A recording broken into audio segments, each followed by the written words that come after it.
Wayne, how are you? You all right? Good, thanks, Alex.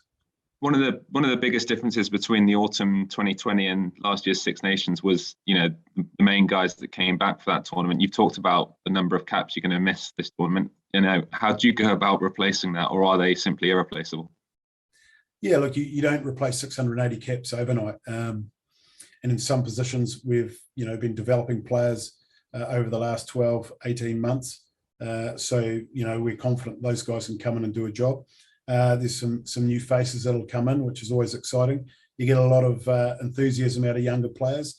But we would just say one simple message, really. It's sad to lose any player through injury, but it creates an opportunity for another. And all of those great players that are missing from the team sheet got an opportunity at some stage. They were obviously through apprenticeship stages to get through to the senior level that they're at. And now it's for other guys that might be what you call middle management or an apprenticeship stage to step up and take on more leadership. So good challenge for a lot of people. And, as I say, one which we're all looking forward to because it's another opportunity to further build the squad, further develop with a Rugby World Cup just around the corner now. And I guess your message to them would be to do what Tane Basham did in the autumn, because, he went from strength to strength in that campaign, didn't he? Yeah, it is a challenge for those young guys that get thrown in. It's a baptism by fire to a degree, but the great players always step up when given those opportunities. And Tane Basham's got a wee way to go before we call him a great player, but he's certainly a very good player. And challenge for a guy like Tane now is to step up and back up the performances from a few months ago. And just lastly for me, on the injured list, you've got George and Justin on there. I mean, just on those two, I think they're a lot closer than some of the others. Do you expect to see them at any point in this tournament? No, we won't see Justin. George, Toby and Dan Lydiard are probably the ones that would be the closest, along with James Botham. But no, Dan, we won't expect to see Dan in this tournament. Justin in this tournament. That's a big blow then. Is he sort of gone quite behind schedule then as a result? Yeah, look, he's been slower than anyone would have anticipated or liked, but Justin, I know, will be working very, very hard to get back on the field as soon as he can, but it certainly won't be in the Six Nations. Thanks for your time. Thank you. Wayne, I just wonder what sort of mindset you think the players are going to be in when you get them all together on Monday? Oh, look, it's got to be one of excitement, because I feel for the clubs. These guys are preparing rugby teams and they can't play. They're stuck in a country, they're stuck in hotel rooms in some cases. Competition is stop-start.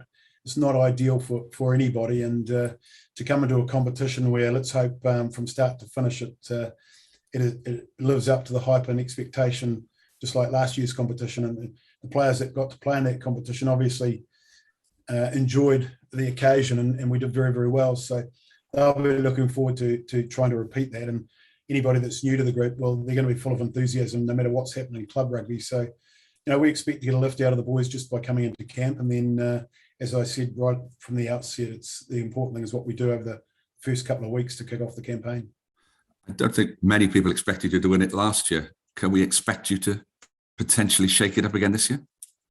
Look, we'll be doing our best to do that. It's probably going to be a bigger challenge again with the advances that France have made, England and Ireland. So we're all trying to advance towards a World Cup and build our squads, and we're no different. But we're hamstrung a little bit with some of the unavailability. But certainly, as I said, the opportunity that presents to others and the enthusiasm levels that come with that, let's hope that goes a long way to getting us the performances that we're after.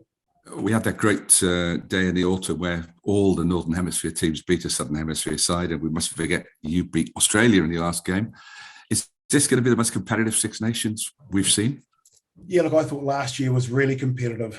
Obviously, there were a lot of tight games there, a lot of good rugby played. I think all the coaches came in with a pretty positive approach, and I think it'll be no different this time around. And coming off that autumn series, I mentioned earlier Ireland's performances, obviously the French performances, and England, with a good win over the world champions. So it's going to be hotly contested.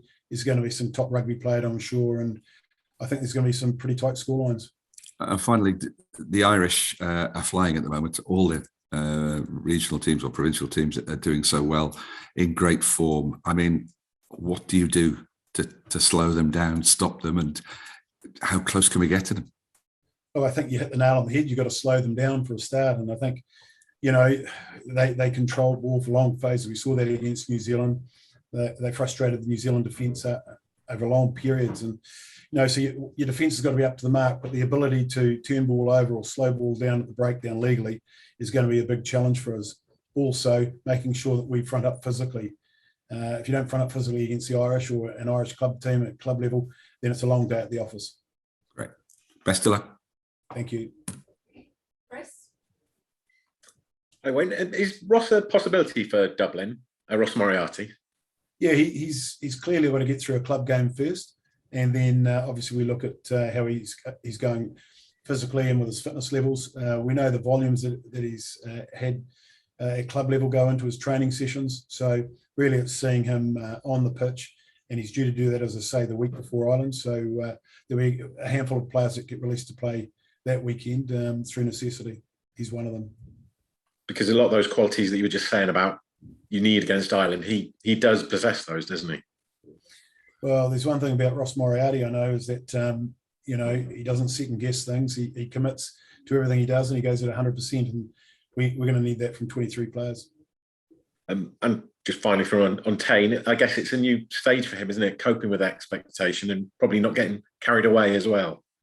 Yeah, and that's the big challenge for players. I always talk about second-year syndrome or second time around in a tournament. And for Tane, it's his first time in this tournament. So, it's different again from an autumn series, different pressures. It's a tournament, and, discipline's a big thing that goes a long way to getting success in this tournament. We were very good with our discipline in the last campaign, and it needs to be the same. And he's a player that's learning in that area all the time, and it's around good decision-making. Cheers. Thanks. Thank you. We are getting tight on time now, so I know we've got Ben Coles and Neil Squires registered for the papers, so we'll get questions each from both of you, and then Matt, if I can squeeze you in at the end, I will. Sure. Hi, Wayne. Just tactically, in terms of the team's evolution, with the injuries, are you still able to carry out the plans that you wanted to put in? You always look at the firepower that we have at hand, and sometimes you have to adjust things. Look, at the moment, we'll get them in that first week. We'll have a good look at some of the players we haven't worked with before, assess them, and then settle on a selection for Ireland as early as we can and give that side time to run together. So look, we'd like to think that a lot won't change, that we'll still want to score tries, we'll still want to attack where we can, and but again, we've got to be able to play an all-court game. So there's got to be a balance in our game that's going to suit the opposition, the conditions we're playing in, and the referees, match officials. Neil? Hi, Wayne. Will you be using Alan Wynne at all in any capacity off the field? Oh, Alan Wynne's in. There's Alan Wynne, George, Lee Halfpenny have been in training this week in the facilities here, and they come up occasionally. So look, he'll be in and around, and no doubt we'll be having lots of conversations. Such a vastly experienced player. He'll probably pop in and out from time to time, I would imagine. Thank you. Okay, and then one final question for Matt. Yeah, just a quick one, Wayne. Just on Christianza, we know you're keen on the sort of lock blindside flanker role, particularly looking at the World Cup.